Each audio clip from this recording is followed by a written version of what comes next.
Oke, assalamualaikum teretanku dimanapun berada. Jumpa lagi dengan kami di channel Ngoker Matura. Kali ini kita berada di Astatengki, pemakaman para raja-raja Sumeneb terdahulu. Dan seperti apa kisah sejarahnya, yuk kita ikuti perjalanan kita. Oke. Oke teretanku, kita masuk ke dalam pintu yang barat ini. Nanti setelah itu ke sana. Karena ini merupakan pintu utama ya teretan.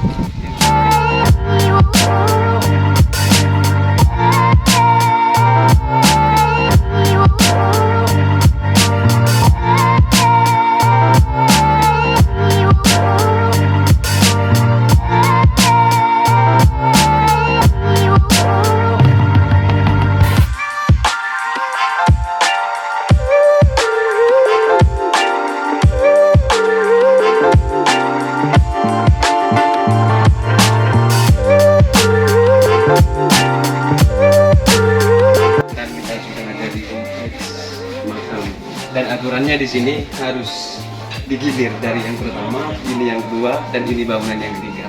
Ayo kita ngaji ke yang pertama ini.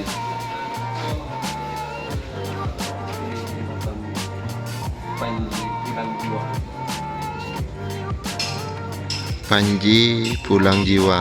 Dan menurut sebagai cerita, Raden Panji Pulang Jiwa itu yang meninggal di luar, lalu jasadnya dibawa ke tanah Sumeneb.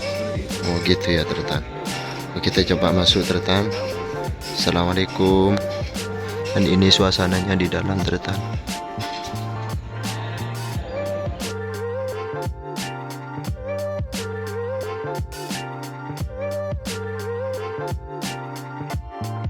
Oke teretan, kali ini kita berdua sudah ngaji dan membaca Al-Fatihah di makam yang pertama. Sekarang makam yang kedua.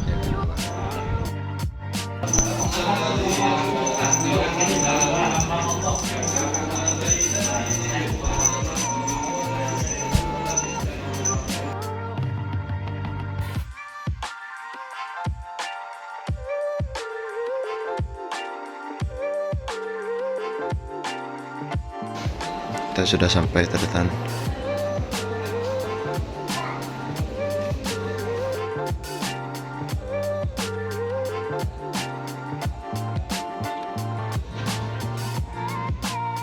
Sekarang kita berada di tempat yang ketiga, wasta yang ketiga, yaitu wasta Bendera Sawit. Ini merupakan salah satu yang simbol di antara kerajaan Sumeneb. Seperti apa di dalam, kita semua di sana.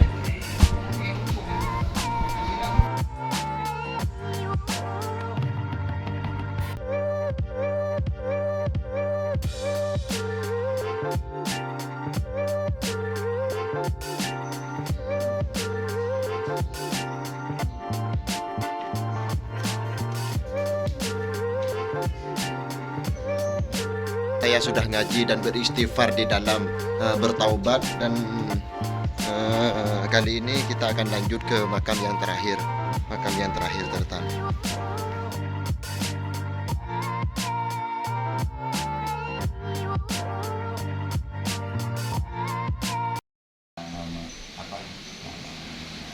Situs ini adalah asta tinggi makom raja-raja Sumeneb. Termasuk semua raja di Insya Allah raja-raja Sumeneb ini tergolong para waliullah.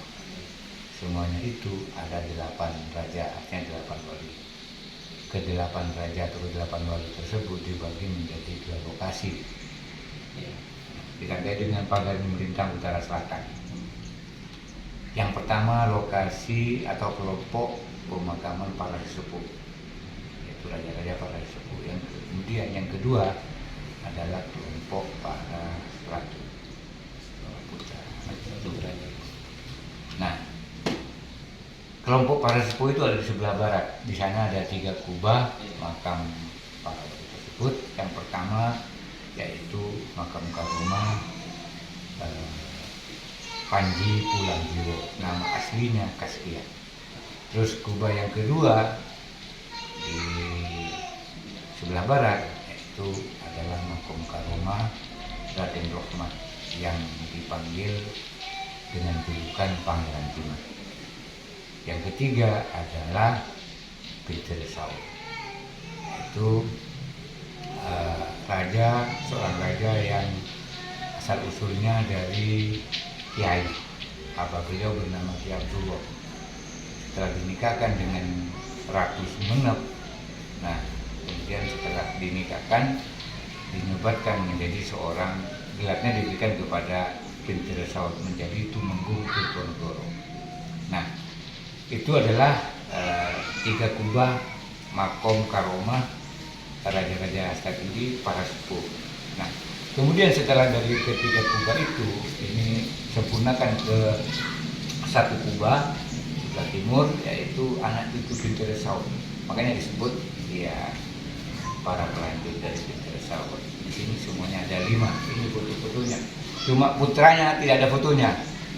Tidak ada fotonya. Entah barangkali pada saat itu memang belum ada foto, saya kurang tahu. Tapi yang jelas di sini tidak bisa kita sajikan kepada para pengunjung bahwa gimana wajah daripada hasilnya penemuan Sumolo. Ini adalah cucu. Ini para cucu Iya. Pinter Saud. Iya. Sedangkan hasilnya penemuan Sumolo itu ketika menjadi raja, nah beliau memberikan bukti bahwa beliau adalah seorang raja yang asal usul dari kalangan kiai. Ketika menjadi raja itu membangun Masjid Agung Kota Sumenep. Iya, yang di kota itu. Ini adalah cucu dari Pinter Saud, bernama Sri Sultan Abdul Rahman Pakunkaningrat. Ini yang menemukan makom karomah Sayyid Yusuf Telangu. Oh iya. Ini, yang ini. Nah, kemudian karomah yang kedua, dengan izin Allah beliau menulis Al-Quran, mampu menyelesaikan dalam waktu 1 hari 1 malam. Insya Allah Qurannya sebesar ini. Yang ada di museum. Di museum ya, ini. Beliau ini. Iya. Yang ini adalah cicit dari Pinter Saud, Panembahan Mutok Kusumat Saleh. Ini juga karomahnya menurut Pekut Sumenep, beliau mampu menyelesaikan permasalahan di Aceh ketika ditugaskan oleh Pangeran Demak untuk ikut serta menyelesaikan permasalahan di Aceh. Ini walaupun ini kudrotillah, artinya ya tidak seperti syahid, tapi ya sampai yang kelima. Setelah itu negara kita berubah ya menjadi berbentuk republik, dari presiden sampai ke desa itu ini, yaitu ya Kalau sebelah timur. itu Pak, yang ini kan semuanya yang termasuk di sini. Iya. Keturunannya Pinter Saud itu. Iya. Kalau yang satunya itu enggak punya keturunan atau bagaimana? Oh iya, setelah itu, setelah Pangeran Jimat itu ada, menurut saya baca di Pekut Sumenep itu, dalam saya lupa nama pengarangnya itu, bahwa di situ pernah ada seorang pengganti dari Pangeran Jimat namanya Pangeran Lolos. Setelah Pangeran Lolos itu diganti oleh ponaknya yang bernama Raden Ayu Tirtonegoro. Raden Ayu Tirtonegoro itu ya seperti lumrahnya manusia yang lain, rakyat biasa, dinikahkan. Namun apa yang terjadi setelah dinikahkan tidak berapa lama setelah menunaikan kewajiban suami istri, artinya kumpul bergaul sebagaimana layaknya suami istri, sang suami itu kalah, meninggal, bukan kalah dalam taruh, bukan, meninggal. Nah, kawin lagi, dinikahkan lagi, setelah itu meninggal lagi. Setelah berulang kali seperti itu, dia itu ya tawakal kepada Allah, berserah diri, istikharah, sholat malam, minta petunjuk kepada Allah. Akhirnya itu oleh Allah diberi petunjuk bahwa jodoh kamu adalah namanya Saud. Nah, setelah dicari Saud itu ketemu, pada saat itu pengakuan bin Saud itu dengan jujur bahwa saya sudah mempunyai 1 orang istri dan mempunyai 2 orang putra. Namun sampatih putusan daripada ratu itu, dia itu mengatakan ini adalah titah dari sang ratu. Setiap titah sang ratu adalah undang-undang yang tidak dilayani, yaitu Oh kalau sudah begitu akhirnya minta izin dulu sama istri yang ada. Nah pada saat itu sudah mempunyai 2 orang putra, namanya Bahauddin dan Asiruddin. Nah setelah menjadi suami istri dan menjabat seorang raja yang tumenggung yang namanya Beliau itu, kakak beradik itu kan lama merasa kangen, dia itu ngajak kakak sama adik itu saling musyawarah untuk suan ke keraton. Sampai di tengah jalan kakaknya nanya, Dek, Lek, kamu nanti kalau sudah nyampe di keraton kira-kira sungkeman sama siapa terlebih dahulu? Ya saya sama ayahanda terlebih dahulu, itu orang tua saya sendiri. Tapi yang sang adik itu lain, saya akan sungkem kepada ibu. Bagaimanapun adalah juga ibu saya sendiri. Nah, singkat cerita setelah sampai di keraton, nah pada waktu sungkem itu, yang Bahauddin ke kakak itu ke mana? Ke ayah, sang adik itu yang namanya Asiruddin ke ibu. Nah sang ibu itu mengusap ubun anak dan melayani hak mengganti ayahanda tahta ayahanda. Kenapa? Karena ketinggian akhlaknya itu. Ya bagaimana dia itu menganggap ibu tiri sebagaimana layaknya seorang ibu kandungnya. Ya itulah. Jadi raja-raja menurut asumsi saya itu bahwa raja-raja dari awal leluhur kita itu, leluhur Sumenep itu tetap menjunjung tinggi akhlak. Yaitu contohnya Raja itu Toga.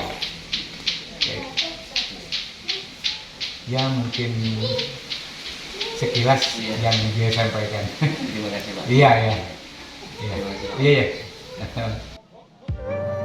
Tretan, ini merupakan astah atau tempat pengunjungan terakhir atau astah terakhir. Nah, bagaimana kelanjutannya? Mari kita ikuti. Karena kita mau sedikit berdoa dan mau mengaji dan bertaubat kepada Allah Subhanahu wa taala, semoga didapatkan rezeki yang lancar. Amin. Itu tempatnya Tretan.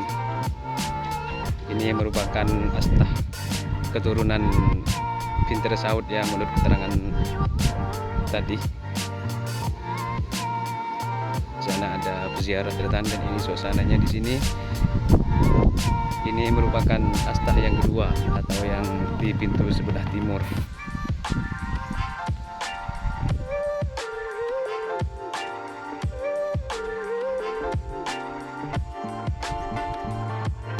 Dan kita sudah sampai di astah yang terakhir dan kita mau mengaji di dalam. Kita coba lihat seperti apa yang di dalam. Ini Tretan suasana yang ada di dalam. Assalamualaikum. Ini Tretan, kebetulan lagi sepi Tretan. Tidak ada peziarah atau tidak ada pengunjung.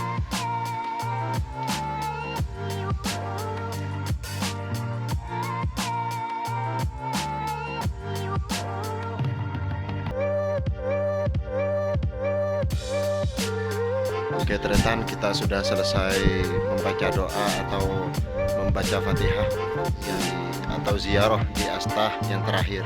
Astah yang terakhir ini di astah keturunannya Pinter Saud yang di pintu sebelah timur.